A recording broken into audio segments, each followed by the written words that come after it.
আল্লাহ তাআলা ঘোষণা করেছেন তিনি পরহেজগার ও সংযমী ব্যক্তিদের কোরবানি কবুল করে থাকেন। কোরবানি হবে শুধুমাত্র আল্লাহ তাআলার সন্তুষ্টি অর্জনের জন্য। সংযম ও তাকওয়া না থাকলে সে কোরবানিতে প্রশান্তি থাকে না। এজন্য কোরবানিদাতার এমন কিছু বিষয় মেনে চলা জরুরি যা তার জন্য নিষিদ্ধ।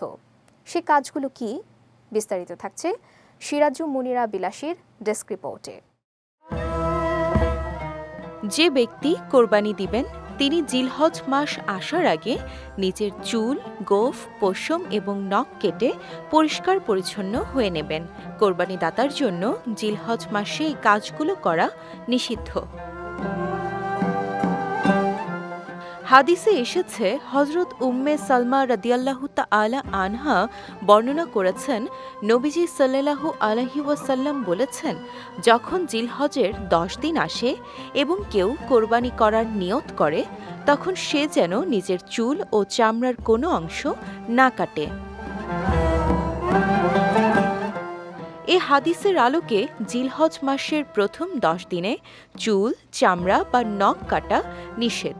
তবে কোনো কোরবানিদাতা যদি এসবের কিছু করে ফেলে তবে আল্লাহর কাছে ক্ষমা চাইবে, কিন্তু এর জন্য কোনো প্রকার ফিদয়া দেয়া জরুরি না।